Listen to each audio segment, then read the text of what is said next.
સરસ મજાના નવા વિડીયોમાં સ્વાગત છે બધાનું। હું સાગર અને મામા તઈને કામે જવાનું છે તો આપણે પેલા મોલવાળા રોડથી સીધે નીકળી જઈને પછી નાનો એવો બાયપાસ લઈને કુમદવાડીમાં થઈને આપણે સિત્રાવાળા રોડ ઉપર વ્યા જઈએ, કારણ કે પોલીસવાળા નડે એવું કામ આપણે કરવાનું થતું નથી અને લાડ બધો સામાન આવી જશે તો બધો ગોઠવી નાખીએ। મારા કામનો નિયમ એવો છે કે પહેલા સેટ કરી લેવાનું કે કોઈ વસ્તુ ઘટતી વધારે નથી ને ફૂદડિયું જોઈ લીધી। પછી ભાઈ ત્રીજા માળેથી કામ કરવાનું હતું તો મેં સોંટી પડ્યો। પછી મામાનું કામકાજ હતું થોડાક ઘણા હોલ પાડવાનું તો બ્રેકર થી પાડી દીધા ને આશો પાલવના આવા બીજા આવે છે મેં પહેલી વાર જોયા। ત્યાર પછી જમવાનો ટાઈમ થઈ ગયો હતો ને સાગરભાઈ ને ગૌતમભાઈ ને મામા ને શાયરે આજે અમે આઈને લઈને જમી લો, કારણ કે ટિફિન લઈને આવી ગયા। પછી કામ થઈ ગયું તો બધું કમ્પ્લીટ ને હવે આપણે ઘરે નીકળી જાય તો આપણે નવો રોડ બન્યો છે બ્રિજ ઉપર, તો ત્યાંથી આપણે આજે વટવાનું રાખ્યું। મોદીજી વાહ, ए सफेद कपड़ा ओ जान दे देंगे इसके लिए तो करना।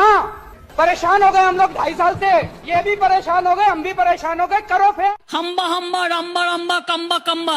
इस सज्जन को क्या तकलीफ है भाई? તો ઘણી છે પણ કેવી કોને। રવિભાઈ આજે નવો સ્ટેપ શીખવાડ્યો છે તો બધા હરખે હરખો શીખી લીધો ને ભાઈ મયુરભાઈ ને કરણભાઈ ને બધા બેસીને આરામ કરે છે, કારણ કે હમણાં જે રવિવાર આવી ગયો ને એટલે મોજ આવી ગઈ બધાને। આમ નામ કરતા રહો તો વહેલા છતાં આપણે દાંડિયા રસ ફૂલ શીખી જવાના છીએ અને પછી બહેનો પણ જોરદાર એવું લે છે ને। ત્યારબાદ અમારો આ ભાઈ હું નામ છે સંદોય પણ ભૂકા કાઢી એવું લે છે ને છેલ્લે મારી ગાડીનું એક્સિડન્ટ થઈ ગયું તો આના દિવસે। તો ભાઈ વિડીયો ગમે તો લાઈક શેર સબસ્ક્રાઇબ કરવાનું ભૂલશો નહીં। Bye bye.